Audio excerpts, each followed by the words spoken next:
Mr.Bones.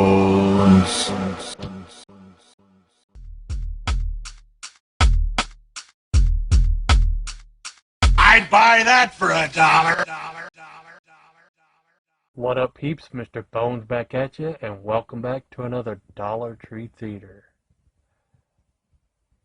And what we're talking about is 2018's Death Day, aka The Campus, directed and written by Jay Horton, starring Rachel Amanda Bryant as Morgan, Britt Sheridan as Natalie, Scott Menville as Jeffrey, and Robert Pullman as Robert Rainwhite.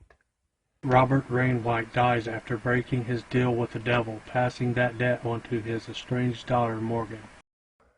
She soon finds herself in a never-ending cycle of terror as she is brutally murdered, then resurrected over and over again, each time losing a piece of her soul. Now she must discover why this is happening and break the deadly cycle in order to escape. So this movie comes on with Robert Rainwright and two of his friends, one played by Scott Menville playing Jeffrey, which I noticed was the kid from Full House that was dating Kimmy Gibbler in like the last season that never said nothing but whatever. I thought that was hilarious when I noticed him. All he ever said was whatever.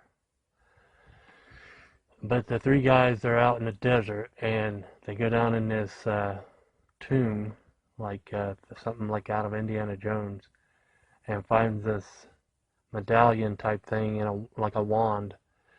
And then a devil appears and slaughters one of their friends, rips them apart, and the other two make it out somehow, and then the movie comes on. And then you have Morgan coming to her father's funeral. And then after the funeral, she decides to come back to the place and look for all his valuables and picks up that wand and gets stuck in like this little museum place or office or something where her dad kept shit. And that's where she gets stuck there and gets killed over and over and over. Pretty much this movie is copying the title of this movie. And, cash grab. Like, I don't know what you call it, like a clickbait title to try to get people to watch it. And it's pretty much the same premise, except for in this one it's a serial killer and the girl gets killed several times, but not as many times as in this movie. This movie, it's like, I really like this movie. I like the effects and the kills and the creativeness of how she dies. But it's like, she gets brought back like 12 or more times, and it's like, when is this going to end? And is this movie ever going to end? It's like, it's a good movie, but is there an end to it? Because she just kept getting brought back over and over. The first time was she gets killed by these like slashers that kind of felt like The Strangers, a bunch of people in masks with like a pickaxe and butcher knives and stuff, and one of them's a girl, and she slices her wrist, and a guy chops her foot with an axe, and yeah, she gets chopped up and dies, and then comes back. And one time there's demons, and another time there's zombies, and another time she just like gets sick, like she has cabin fever and starts falling apart, and the demon keeps showing up.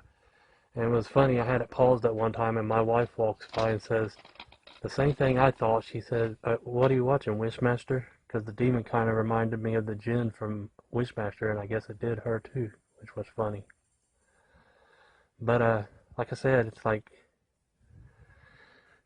seemed like it was going on for far too long. Like it should have ended 20 minutes sooner. It's an hour and 25 minutes. Felt even longer than that. But I did enjoy the movie. It was a pretty cool movie. Creative, cool kills, cool effects, cool monster. The monster kind of looked like the djinn, but had these big old long horns that stuck out of the top of his head. Oh, there he is.